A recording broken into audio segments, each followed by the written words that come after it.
जर तुम्ही 2026-27च्या जनगणनेमध्ये तुमचं SC-ID जनरेट केलं नाही तर तुमचं नाव जनगणनेमध्ये चुकीचा देखील येऊ शकतो। याचा परिणाम असा होईल की भविष्यामध्ये सरकारच्या योजनेमध्ये तुम्हाला त्याचा लाभ भेटणार नाहीये। परंतु टेन्शन घेऊ नका मित्रांनो, मी आहे सुयोग कसारे, तुम्ही पाहत आहात मराठी शासन। तर चला या व्हिडिओच्या माध्यमातून मी तुम्हाला सांगणार आहे की SC-ID कसं योग्य पद्धतीने तुम्हाला बनवायचं आहे ते। त्याचबरोबर असे कोणते 33 प्रश्न आहेत ज्याचं अचूक पद्धतीने तुम्हाला उत्तर द्यायचं आहे ते। जर तुम्ही माझ्या चॅनलवरती नवीन असाल तर आत्ता सबस्क्राइब करायला मात्र विसरू नका। अशाच महत्त्वपूर्ण व्हिडिओ मी या चॅनलवरती घेऊन येत असतो। व्हिडिओ चालू करायच्या अगोदर तुम्हाला एक महत्त्वाची माहिती देतो। हे SC-ID जर तुम्हाला काढायला जमलं नाही ही व्हिडिओ बघून देखील तरी टेन्शन घेऊ नका। सरकारचे कर्मचारी हे तुमच्या घरपर्यंत येतील, परंतु SC-ID आपल्याला का काढणं गरजेचं आहे, कारण का आपण आपली स्वतःची इन्फॉर्मेशन योग्यरीत्या फिलअप करू शकतो त्यासाठी। त्याचबरोबर ही जी इन्फॉर्मेशन जी आहे ते तुम्हाला 1 मे 2026 पासून 15 मे 2026च्या आतमध्ये फिलअप करणं गरजेचं आहे आणि तुमचा SC-ID रजिस्ट्रेशन करणे गरजेचं आहे। 16 मे 2026 पासून ते 14 जून 2026च्या अंतर्गत तुमच्या घरी सरकारी कर्मचारी येतील आणि SC-ID तुम्हाला विचारतील। ते SC-ID तुम्हाला त्यांना द्यायचं आहे, परंतु एक गोष्ट लक्षात ठेवा, हे SC-ID त्यांना देताना त्यांचं व्हेरिफिकेशन करून घ्या। त्यांच्याकडे व्हॅलिड ID कार्ड आहे की नाही ते चेक करा। खरंच ते सरकारी कर्मचारी आहेत की नाही ते देखील तुम्ही चेक करा। असं दुसरं कोणी आलं तर त्यांना SC-ID तुमचं देऊ नका, जेणेकरून तुमच्यासोबत फ्रॉड होणार नाही आहे ते। तर आज या व्हिडिओच्या माध्यमातून तुम्हाला ॲज अ सेल्फ एन्युमिनेटरच्या माध्यमातून हे रजिस्ट्रेशन करायचं आहे। चला तर मग व्हिडिओला आपण सुरुवात करूया। तुम्हाला तुमच्या मोबाईल किंवा लॅपटॉपमध्ये sc.census.gov.in ही वेबसाईट ओपन करायची आहे। याची लिंक मी माझ्या व्हिडिओच्या डिस्क्रिप्शनमध्ये देखील दिलेली आहे। तिथून लिंक क्लिक केलात तर तुम्ही डायरेक्टली ह्या वेबसाईटवरती ऑटोमॅटिकली येऊन जा। इथे तुमचं महाराष्ट्र राज्य सिलेक्ट करायचं आहे, कॅप्चा टाकून घ्यायचं आहे आणि हे सर्व काय आलेलं आहे डिस्क्रिप्शन ते तुम्हाला वाचून घ्यायचं आहे व्यवस्थित पद्धतीने। त्यानंतर मग इथे पाहू शकता name of the head of the family, तर फॅमिली मेंबरमध्ये जो पण हेड असतील त्यांचं इथे तुम्हाला नाव लिहायचं आहे।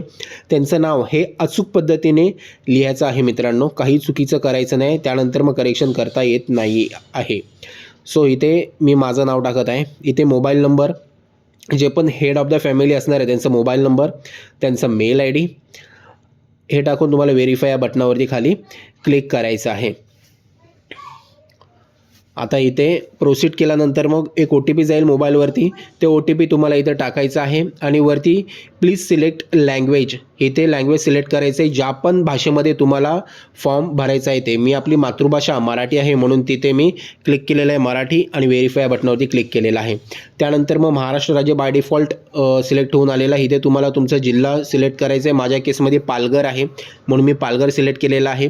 पिनकोड ज्या ठिकाणी तुम्ही राहत आहात तिथला पिनकोड इथे टाकायचा आहे।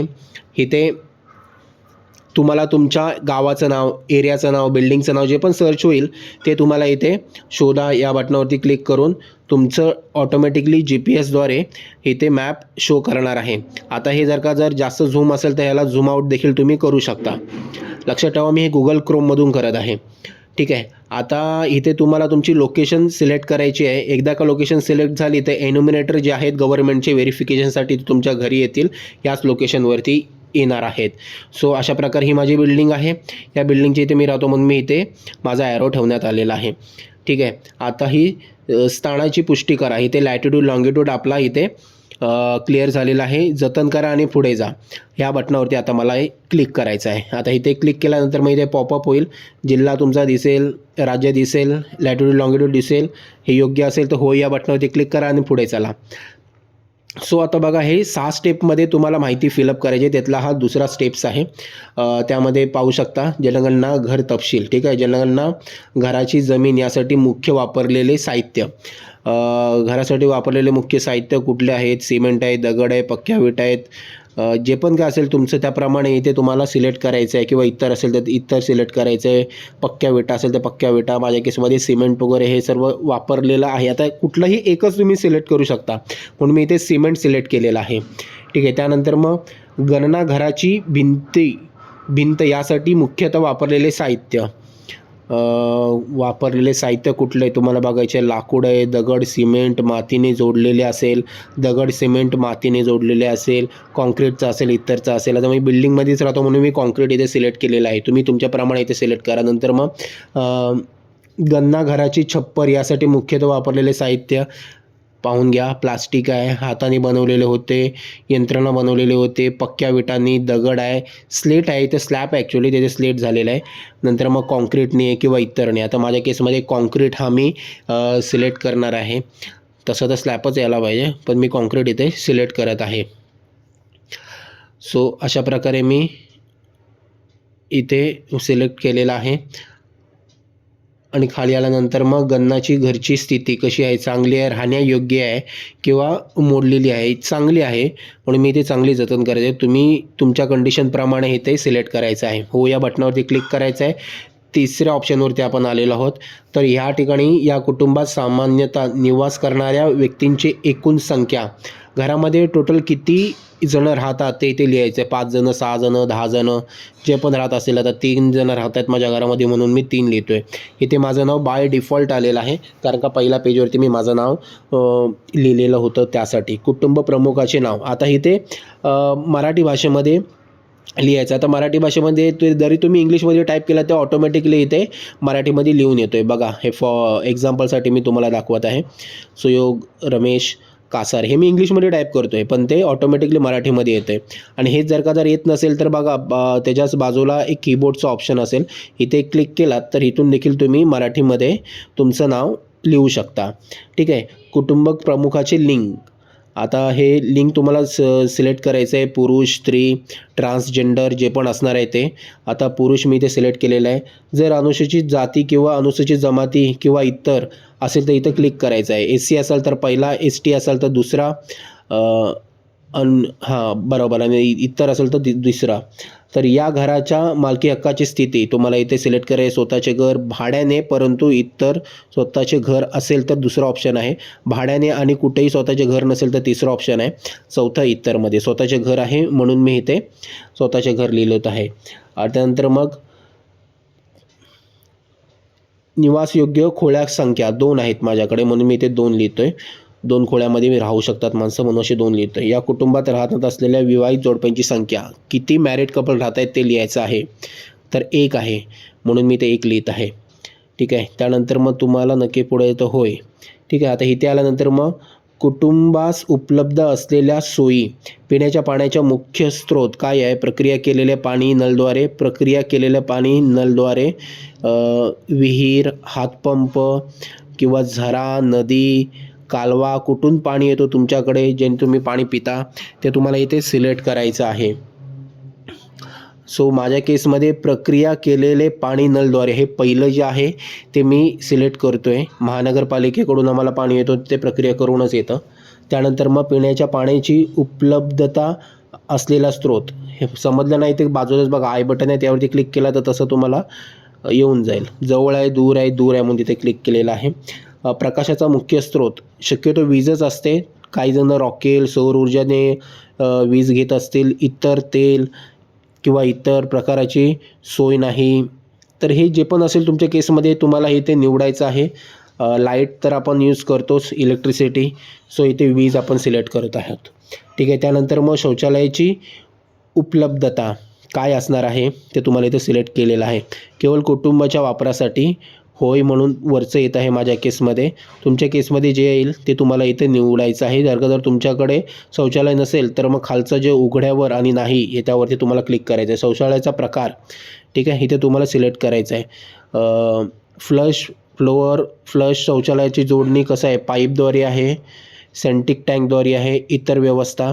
तर माझ्या केसमध्ये पहिलं आहे. ह्यापैकी एकच द्यायचं आहे तुम्हाला सिलेक्ट करायचं आहे म्हणून मी ते सिलेक्ट केलेलं आहे. सांडपाणी सोडण्यासाठी जोडलेले व्यवस्था कसं आहे? बंद गटार आहे, उघडे गटार आहे. गटार नसेल तर ते लिहायचं आहे. बंद गटार आहे माझ्या केसमध्ये म्हणून मी ते केलेलं आहे. परिसरामध्ये स्नानगृहाची उपलब्धता. स्नानगृह छप्परशिवाय किंवा नाहीच तर स्नानगृह सिलेक्ट केलेलं आहे. स्वयंपाकघराची उपलब्धता आणि LPG PNG जोडणी असेल तर हा करायचं आहे, नसेल तर नाही करायचं आहे. पाहू शकता इथे 2-3 प्रकारचं आहेत. आता तुम्हाला इथे वाचायचं आहे पूर्णपणे आणि तुमच्या सिच्युएशनप्रमाणे तुम्हाला इथे सिलेक्ट करायचं आहे. यामध्ये काही कुठला मोठा रॉकेट सायन्स नाही. वाचलात तरी पण तुम्हाला इथून समजून येईल की नक्की कुठला ऑप्शन तुम्हाला सिलेक्ट करणं योग्य ठरणार आहे ते. ठीक आहे. ह्यामध्ये सरकारने एकदम शेवटचं बघा ऑप्शन दिलं आहे, स्वयंपाक करत नाही. तो का ऑप्शन दिलं आहे तेच मला समजत नाही. प्रत्येकजण स्वयंपाक तर घरातच करतच असतील. स्विगी झोमॅटोवरून दर दिवशी तर मागवणार नाहीत. सो माझ्या केसमध्ये पहिलावाला जे आहे ते मी सिलेक्ट केलेलं आहे. स्वयंपाकासाठी वापरण्यात येणाऱ्या मुख्य इंधन कशापासून तुम्ही वापरता, जेवण कसं बनवता, जलाव, लाकूड, पिकाचा उर्वरित भाग, शेणाच्या गोवऱ्या, गावा साईडला वापरतात. सो रॉकेल, LPG, PNG आपण गॅसच वापरतो तर त्यासाठी LPG गॅस आपण सिलेक्ट केलेला आहे.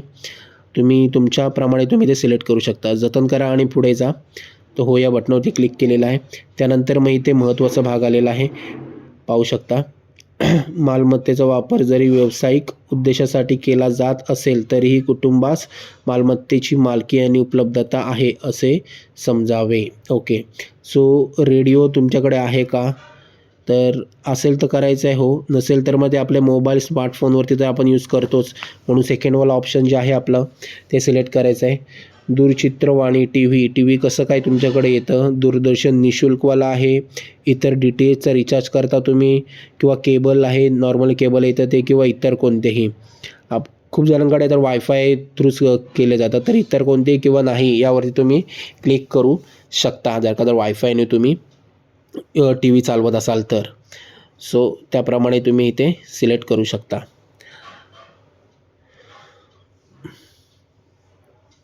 आता इथे इंटरनेट उपलब्धता, आता इथे लॅपटॉप, संगणक असेल तर मोबाईल, स्मार्टफोनद्वारे वरती करत असाल तर कसं की मोबाईल आणि स्मार्टफोनवरती जे शक्यतो केलं जातं तर ते मी तिथे सिलेक्ट केलं आहे. लॅपटॉप आणि संगणक तुमच्याकडे असेल तर होय, नसेल तर नाही हे तुम्हाला इथे सिलेक्ट करायचं आहे.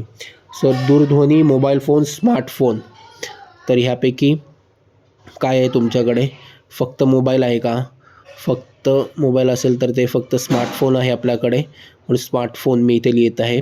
स्मार्टफोन तर आजकाल सर्वांकडेच असतो मित्रांनो, म्हणून मी इथे स्मार्टफोन सिलेक्ट केलेला आहे.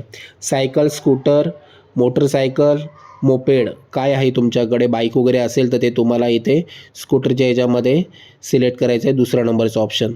काहीच नाही किंवा दोन्हीही नाही, नसेल तर तुम्हाला नाही या बटनावरती सिलेक्ट करायचं आहे. दोन्ही असेल तर तिसरा नंबर सिलेक्ट करायचा आहे.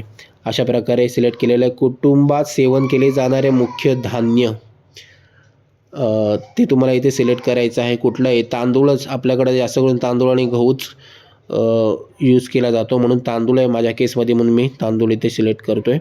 मोबाईल क्रमांक तर ऑटोमॅटिकली इथे येतोच आहे. सो अशा प्रकारे फॉर्म आपला जतन करायचा आहे आणि पुढे जायचं आहे. हो या बटनावरती क्लिक करायचं आहे. सो आपली संपूर्ण माहिती भरून झालेली आहे. 6वा जो ऑप्शन आहे यामध्ये आपल्याला काहीच फिलअप करायचं नाही आहे, फक्त आपल्याला व्हेरिफिकेशन करायचं आहे. आपण जी दिलेली माहिती आहे, जो भरलेला फॉर्म आहे तो अचूक पद्धतीने भरलेला आहे की नाही हे पूर्णपणे क्रॉस व्हेरीफाय करून घ्यायचं आहे. पाहू शकता स्थान माहिती इथे पूर्णपणे पाहू शकता, राज्य, जिल्हा आपला, जनगणना, घर तपशील ह्याच्यामध्ये भरलेली माहिती योग्य आहे की नाही आहे हे एडिटेबल असणार आहे मित्रांनो. हे तुम्ही एडिट स्वतः करू शकता. कुटुंब प्रमुखाशी संबंधित माहिती, हे सर्व डिटेल तुम्ही एडिट करू शकता. हा फक्त आपला ड्राफ्ट रेडी झालेला आहे. सो अशा प्रकारे आपला ड्राफ्ट असणार आहे. आणि ह्यानंतर मग खाली पाहू शकता हे 3 ऑप्शन दिलेले आहेत. संपादित करण्यासाठी मागे जा, हा जो ऑप्शन आहे ह्याच्यामध्ये काय करेक्शन करायचं असेल फॉर्ममध्ये तर तुम्ही इथे क्लिक करू शकता. सेकंडवाला ऑप्शन आहे, ही माहिती एकदम करेक्ट आहे परंतु आपलं तुम्हाला फायनल सबमिशन नाही करायचं आहे, ड्राफ्ट ॲज अ ड्राफ्ट म्हणून तुम्हाला सबमिट करायचं असेल तर तुम्हाला इथे क्लिक करायचं आहे. आणि शेवटचा जो ऑप्शन आहे पुष्टी करा आणि सादर करा, हा ऑप्शन क्लिक केला तर तुमचा SCID जनगणनेचा हा प्राप्त तुम्हाला होणार आहे. तर माझ्या केसमध्ये सर्व माहिती मी योग्यरित्या भरलेली आहे आणि मी हो या बटनावरती आता क्लिक करणार आहे. आणि हा SCID माझा आता जनरेट होत आहे. पाहू शकता इथे पण आलेला आहे, माझ्या मोबाईल नंबरवरती देखील आलेला आहे आणि माझ्या मेल ID वरती पण आलेला आहे. तिन्ही ठिकाणी हा SCID आलेला आहे. ठीक आहे. तर तुम्हाला मित्रांनो काय करायचं आहे, हा SC ID तुम्हाला जे पण सरकारी एन्युमेटर तुमच्याकडे येतील व्हेरिफिकेशनला त्यांना द्यायचं आहे. जी माहिती दिलेली आहे तीच, त्याच्या व्यतिरिक्त तुम्हाला कोणतीही एक्स्ट्रा माहिती त्यांना द्यायची नाही आहे मित्रांनो. जे पण एन्युमिनेटर येतील तुमच्याकडे व्हेरिफिकेशनला त्यांचं अचूक पद्धतीने चेक करा त्यांच्याकडे ID कार्ड आहे की नाही आहे, खरंच ते शासनाकडून आलेले आहेत की नाही आहेत याची पडताळणी करा आणि त्यानंतरच त्यांना तुमचं SC ID द्या.